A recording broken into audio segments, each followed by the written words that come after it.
अल्लाह ताला ने बड़ी चीज़ों से नवाज़ा है। अगर आप देखें रेगिस्तान देखें, समंदर देखें, पहाड़ देखें, हरियाली देखें, सहरा देखें, बहुत सारी ऐसी चीज़ें हैं कि जो सब यहाँ पे मौजूद हैं, जो लोगों दूसरे मुल्कों में नहीं है। चारों मौसम यहाँ प्रॉपर मिलते हैं, सारे फ्रूट्स यहाँ पे प्रॉपर मिलते हैं और उसके साथ-साथ यहाँ का म्यूज़िक कितना रिच है। आप सिंध के म्यूज़िक के देखें तो आपको कितनी सुरीली और मिठास नज़र आएगी।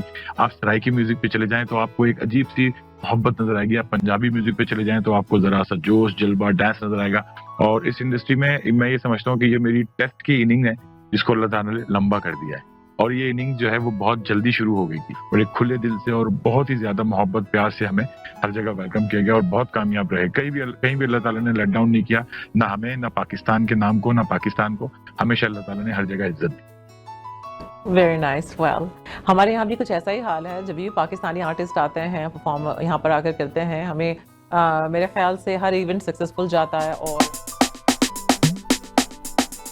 और वीएचएस, वीसीआर की कैसेट से लेकर फिर Digi Beta, DVC, mini DV से फिर बड़े वाले कार्ड, बड़े कार्ड से छोटे कार्ड और अब इतने से वाओ! मेमोरी कार्ड में टेराबाइट्स की आ गई। तो ये जितना सिमट गया है काम और जितना फास्ट हो गया है और जितना मजे का हो गया है, तो मुझे तो ये दौर ज्यादा मजे का लगता है। नाइस, हालांकि मैं उस दौर में मैंने टेप्स पे बहुत शूट किए। नाइस। आपका यूमैटिक पे, डीजी बीटा पे, डीवी कैम पे, बीटा पे, डीवीसी पे, डीवीसी प्रो पे, मिन डीवी पे बहुत शूट किया है। इतनी टेपें संभालना इतनी मुश्किल और उसके बाद बड़े-बड़े कार्ड्स लेके चले। लेकिन अब तो इतना सब मेमोरी कार्ड लगाया हमने कैमरे जी, के जी। अंदर, टेराबाइट्स की शूटिंग आ गई। इसी तरह वॉइस को अगर हमने एडिट करना है तो उसको स्पूल के ऊपर घुमा-घुमा के एक-एक कट लगाना और फिर उसको काट के उसको करना, सुनना, वो भी बड़े मजे का दौर था।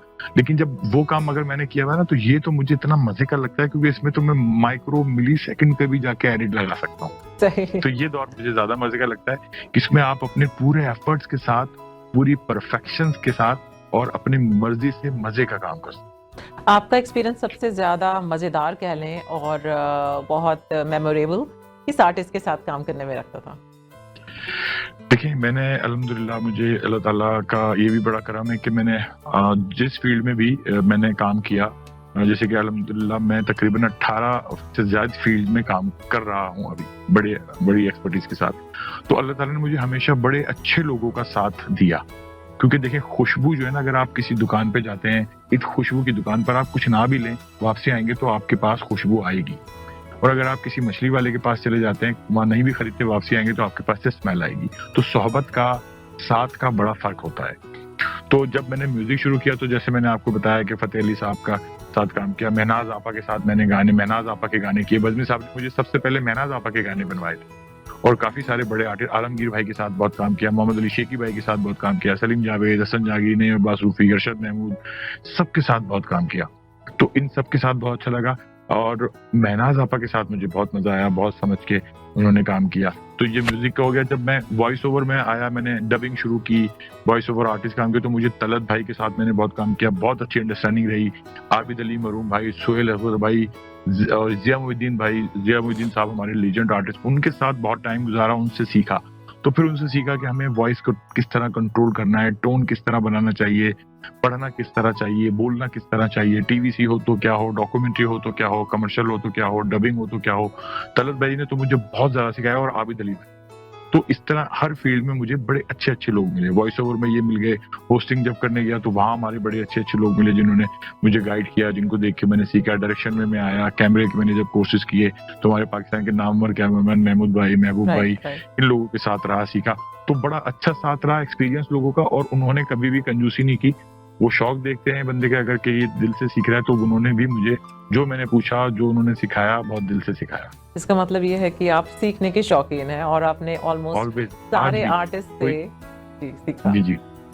सही। और आपकी इंटरनेशनल परफॉर्मेंसेस के हवाले से बात करते हैं। आपने ओवरसीज़ भी परफॉर्म किया है और शोज़ किए हैं, उनका एक्सपीरियंस कैसा रहा? पाकिस्तानी कम्युनिटी का जो रोल है और एक्सपीरियंस ओवरसीज़ में कैसा रहा? जी बिल्कुल, बहुत ज़बरदस्त आपने क्वेश्चन किया। जिस तरह मेरा पैशन म्यूज़िक है, शूटिंग है, एडिटिंग है, जो इंटरनेशनल ट्रैवलिंग है, जिसको हम कैसे कहते हैं, टूरिज़्म है, ट्रैवल करना है, ये मेरा एक सेकंड पैशन बहुत, मुझे बहुत शौक है ट्रैवलिंग का, घूमने फिरने का। तो फिर मैं ये कोशिश करता हूँ, मैं जितने भी मैंने टूर किए, मैंने दुनिया के बहुत सारे मुल्कों में बड़े कामयाब टूर किए, बहुत अच्छे शोज़ किए और बहुत सारे आर्टिस्टों को लेके गया यहाँ से, हमारे सीनियर आर्टिस्टों को भी, जूनियर आर्टिस्टों को भी। मैं जूनियर आर्टिस्टों को बहुत प्रमोट करता हूँ कि यार ये हमारे आज का अगर जूनियर है तो कल यही स्टार बनेगा, यही चमकेगा सितारा बन के। आज भी स्टार है, लेकिन आज ये चमक नहीं रहा, कल जरूर चमकेगा। और बहुत सारे नाम है ऐसे जो कर रहे हैं। तो मुझे तो हमेशा बड़ा लव मिला, हमेशा पाकिस्तानी कम्युनिटी में। जापान गया, कोरिया गया, मलेशिया गया, थाईलैंड गया, हांगकांग गया, सऊदी अरब में बहुत शो किए, बांग्लादेश में म्यूजिकल फेस्टिवल किए, मस्कत गया, ओमान गया, इतने मुल्कों में शो किए। पाकिस्तानी कम्युनिटी अपने आर्टिस्टों से, अपने लोगों से बहुत मोहब्बत करती है, और वो ऐसा फील करती है, मतलब जैसे कि वो लोग बहुत तरसे हुए होते हैं, क्योंकि वहाँ होते हैं तो अपने वतन की मिट्टी की खुशबू नहीं है, तो वहां से जो लोग आए हुए हैं उनमें ही वो बड़ी उनसियत और प्यार और मोहब्बत और एक जज्बा फील करते हैं। तो बड़ा वार्म वेलकम मिला हमेशा, बहुत ओपन हार्ट से, बड़े खुले दिल से, और बहुत ही ज्यादा मोहब्बत प्यार से हमें हर जगह वेलकम किया गया, और बहुत कामयाब रहे। कहीं भी अल्लाह ताला ने लेट डाउन नहीं किया, ना हमें, ना पाकिस्तान के नाम को, ना पाकिस्तान को। हमेशा अल्लाह ताला ने हर जगह इज्जत दी। Very nice. वेल, हमारे यहाँ भी कुछ ऐसा ही हाल है। जब भी पाकिस्तानी आर्टिस्ट आते हैं, परफॉर्म यहाँ पर आकर करते हैं, हमें मेरे ख्याल से हर इवेंट सक्सेसफुल जाता है और बहुत ही एक अच्छा माहौल होता है शहर में। और उसके अलावा बहुत सारी ऐसी चीज़ें हैं जो अब तो ऐसा लगता है कि जैसे यहाँ दूसरा पाकिस्तान बनने वाला है, क्योंकि यहाँ पर पाकिस्तान की पॉलिटिक्स, पाकिस्तान के खाने, पाकिस्तान का म्यूज़िक, ऑलमोस्ट टोरंटो तो जो है दूसरा छोटा सा पाकिस्तान बनने वाला है। जी, जी, बिल्कुल। आप बिल्कुल सही कह रही हैं। असल में पाकिस्तान की अल्लाह ताला ने बड़ी चीज़ों से नवाज़ा है। अगर आप देखें, रेगिस्तान देखें, समंदर देखें, पहाड़ देखें, हरियाली देखें, सहरा देखें, बहुत सारी ऐसी चीज़ें हैं कि जो सब यहाँ पे मौजूद हैं, जो लोगों दूसरे मुल्कों में नहीं है। चारों मौसम यहाँ प्रॉपर मिलते हैं, सारे फ्रूट्स यहाँ पे प्रॉपर मिलते हैं, और उसके साथ-साथ यहाँ का म्यूज़िक कितना रिच है। आप सिंध के म्यूज़िक के देखें तो आपको कितनी सुरीली और मिठास नज़र आएगी। आप सराइकी म्यूज़िक पे चले जाएँ तो आपको एक अजीब-सी मोहब्बत नज़र आएगी। आप पंजाबी म्यूज़िक पे चले जाएँ तो आपको ज़रा-सा जोश, जल्बा, डांस नज़र आएगा। पश्तो म्यूज़िक पे जाएँगे, एक अलग फ़ील नज़र आएगा। गिलगित-बल्तिस्तान चले जाएँगे, बलूचिस्तान जाएँगे तो वहाँ का म्यूज़िक तो इतना रिच आएगा कि आप जब बलूची म्यूज़िक बजेगा तो अपने आप को रोक ही नहीं सकते आप करने को। और इन सबको फिर मिला के हमारी अपनी जो एक पाकिस्तानी रंग म्यूज़िक का बनता है, जो जिसको हम क्लासिकल भी कहते हैं, जी। गज़ल कहते हैं, या म्यूज़िक, उसका इतना प्रोमिनेंट असर होता है कि वो जब रंग चढ़ जाता है पाकिस्तानी म्यूज़िक का, तो उसका रंग उतरना बड़ा मुश्किल हो जाता है। आपके 3 फेवरेट पाकिस्तानी सिंगर बताएं।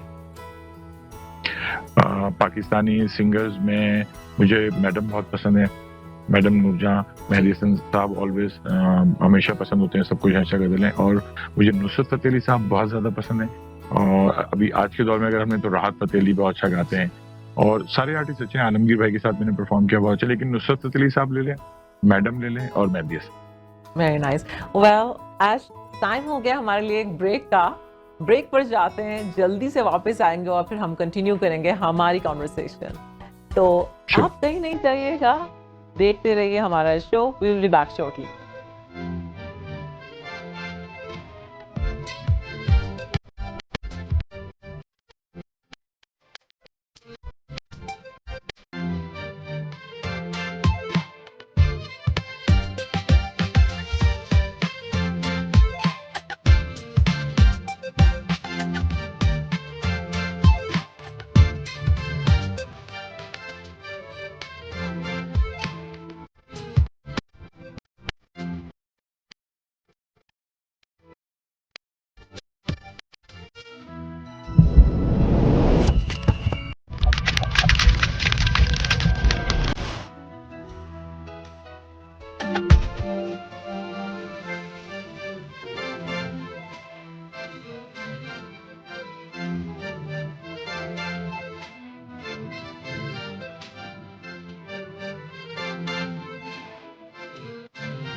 Welcome back to the Hina Siddiqui show on Canada one TV. आज हमारे साथ मौजूद हैं हमारे पाकिस्तान के एक बहुत बड़े artist, music director. He is wearing many hats. Well, he is also an educationist.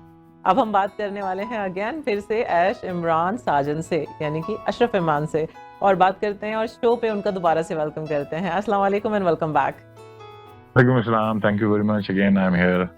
Thank you once again, इतनी देर तक हमारे साथ रिकॉर्ड करने के लिए। वहाँ पर रात है और यहाँ दिन है, तो thank you very much again. Pleasure is always mine. Okay, तो चलिए कंटिन्यू करते हैं आपके एक दूसरे प्रोफेशन से, जो कि आप बहुत ही पैशनेट हैं उसको लेकर। आप एजुकेशनिस्ट भी हैं और लेक्चरर हैं और बैचलर स्टूडेंट्स को भी पढ़ाते हैं। उसके बारे में बताइए, वहाँ पे ये चीज़ इसके म्यूज़िक के साथ-साथ कैसे इंटरेस्ट है आपको टीचिंग में अलोंग विद द म्यूज़िक? लेकिन तदरीस का जो ये सिलसिला है और तदरीस का ये जो अमल है, ये मुझे बहुत शुरू से पसंद है। जब मैं बचपन में एक क्लास पढ़ता था, तो अब मैं जो पढ़कर आता था, मैं अपनी पीछे क्लास को आके घर में ट्यूशन करता था, वो पढ़ाता था, बच्चों को भी पढ़ाता था। इसी तरह जब मैंने म्यूजिक सीखा, तो जो मैं क्लास लेकर आता था गिटार की या कीबोर्ड की, या मैंने कॉन्गो, ड्रम, ये सारी चीजें मैंने बारी बारी प्रॉपर सीखी हैं उस्ताद से। तो फिर मैं आके वो उसकी क्लासेस लिया करता। तो मुझे एक शौक है कि यार कोई चीज अगर मुझे मिली, उसको मैंने मुझे मिली थोड़े मुश्किल तरीके से, तो मैंने ये सोचा कि यार इसको तो थोड़ा आसान करके भी समझाया जा सकता है। उसके अंदर फिर मैंने अपना एक फ्लेवर ऐड किया, और कुछ स्टूडेंट जो सीखने के शौकीन होते हैं, उसमें उस फ्लेवर को मिला के आसान करके उनको सिखाया। तो ये शुरू से शौक रहा। फिर जब आगे बढ़े, तो मैंने काफी सारी यूनिवर्सिटीज में पढ़ाया भी, जिसमें मैंने उर्दू भी पढ़ाई, इस्लामियात भी पढ़ाई और सब्जेक्ट भी पढ़ाया। लेकिन जो मेरी फील्ड से रिलेटेड है, वो मैंने मास कॉम, एमए जर्नलिज्म, मतलब मास्टर्स लेवल को मीडिया साइंस पढ़ाया, साउंड डिजाइनिंग पढ़ाई, म्यूजिक पढ़ाया, और बीएस लेवल पे मैंने कैमरा, लाइटिंग, फ्रेमिंग पढ़ाई। काफी सारी 2 से 3 यूनिवर्सिटीज में फैकल्टी मेंबर भी हूँ। तो मुझे बड़ी एक सेटिस्फेक्शन होती है कि जब मैं किसी चीज को आसान करके, कि जो मैंने सीखी 2 साल में, और उसको मैंने इतना आसान कर दिया कि वो आने वाले बच्चे को, जो मेहनत कर रहा है, जो शौक से सीख रहा है, वो 2 साल वाली चीज मैं उसको 2 से 3 महीने में सिखा देता हूँ। उसको शॉर्ट करके, आसान करके, और एग्जाम्पल से, डेली लाइफ की एग्जाम्पल्स को मर्ज करके सिखा देता हूँ। या अगर मेरा स्टूडेंट का जो प्रोफेशन होता है, उसके प्रोफेशन से मर्ज कर देता हूँ, इंटीग्रेट कर देता हूँ, तो वो आराम से सीख जाता है। तो वो मेरे लिए ऑक्सीजन होती है कि यार मैंने 2 साल में सीखा, लेकिन मैंने अपने स्टूडेंट को 2 महीने में सिखा दिया। ये आई थिंक ये तो आर्टिस्ट का एक बहुत बड़ा ट्रेट है कि जो वो खुद लर्न कर चुके होते हैं ना, उनको सिखाने में मजा बहुत आता है। वो ही चीज को इजी कॉन्सेप्ट के साथ समझाने में, बताने में उनको बड़ी खुशी मिलती है, क्योंकि जिस तरीके से उन्होंने सीखा होता है। एंड मुझे मेरे बचपन का एक किस्सा याद आ गया। I would love to share it with you. Grade 12 के बाद मैंने माइक्रोसॉफ्ट ऑफिस सीखा था मैंने, जाहिर है उस वक्त की बात है, अब से 10-15 साल पहले की बात है, 15 साल पहले की बात है। और मैंने 6 महीने में सीखा था, बहुत ही स्लो पेस पे सीखा था मैंने, और उसको मैंने 1 महीने में अपनी किसी स्टूडेंट को सिखा दिया था। उस वक्त मैं ग्रेड 12 फिनिश ही किया था, और मैंने किसी ग्रेड 12 की लड़की को उनको सिखा दिया था। And I got my money back. Actually जितना मैंने इन्वेस्ट किया था अपने उस कॉलेज के डिप्लोमा में, उतना ही मैं वसूल कर लिया था, उसी मैंने अर्न कर लिया था किसी और को सिखा के 1 महीने बाद। तो this is how it is actually. जो आर्टिस्ट होता है, वो यही ना, वो जो आपने 1 महीने में सिखाया, उसके अंदर आपका पूरा एफर्ट था कि यार ये इसको शॉर्ट करो, ये चीज आसान है, ये इसका फायदा नहीं है, इसको हटाओ, इसको सिखाओ। तो वो आपने अपने एक्सपीरियंस को और अपने टच को जब डाला, तो वो सोने पे सुहागे का काम करता है।